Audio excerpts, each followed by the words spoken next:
विशेष करून इयत्ता 10वीच्या सर्व विद्यार्थ्यांना अगोदर मी पहिल्यांदाच तुम्हाला या ठिकाणी शुभेच्छा देतोय.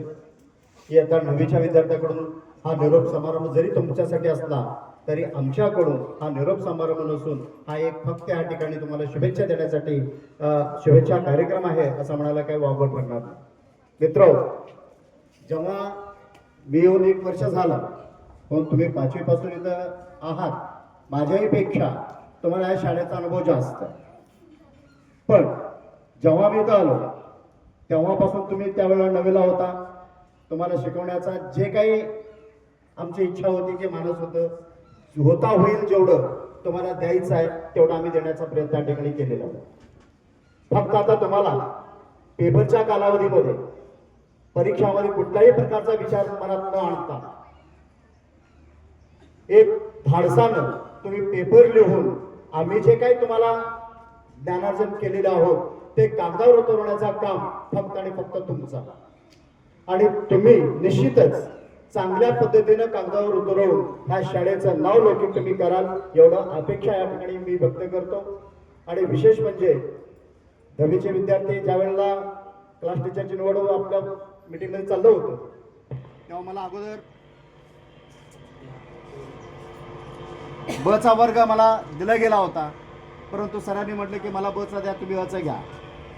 पण मला निश्चितच जे अतिशय विद्यार्थी आगाऊपणा करणारे असतात ते विद्यार्थी मला जास्त आवडतात.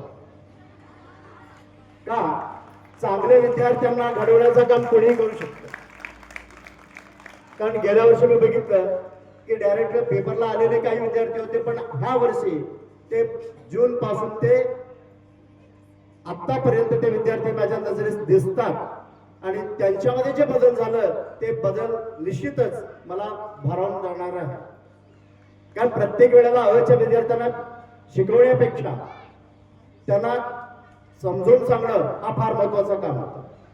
आणि जेवढं काही मी सांगण्याचा प्रयत्न केलो मला असं वाटत होतं विद्यार्थीचं आदर करतील नाही करतील खोड्या करतील जास्त, पण ज्या वेळेला विद्यार्थ्यांना समजून सांगण्याचा प्रयत्न केला त्या वेळेला विद्यार्थ्यांनी समजून घेऊन ते ज्ञानार्जन चांगल्या पद्धतीने घडवून घेण्याचं काम या ठिकाणी केलं.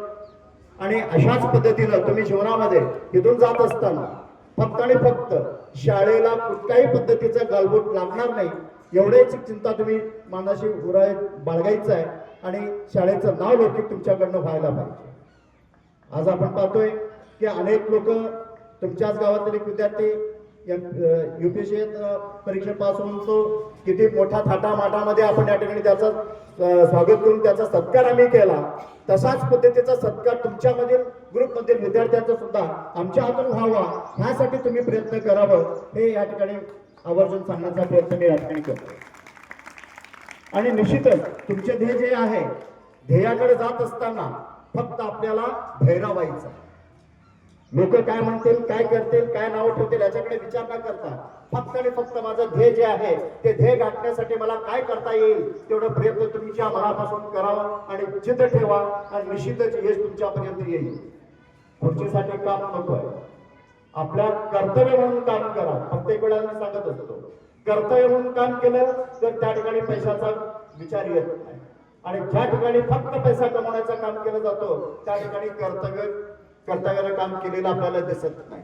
मला फक्त तुम्हाला आव्हान एवढं करायचं कर्तव्य कुठल्याही क्षेत्रामध्ये तुम्ही जावा फक्त आणि फक्त तुमचं कर्तव्य काम त्या ठिकाणी करावं एवढं सांगून तुम्हाला 10वीच्या विद्यार्थ्यांना त्या येणाऱ्या परीक्षेमध्ये उज्ज्वल यश मिळावं एवढं शुभेच्छा देऊन त्या ठिकाणी मी रजा घेतो. जय हिंद. धन्यवाद सर.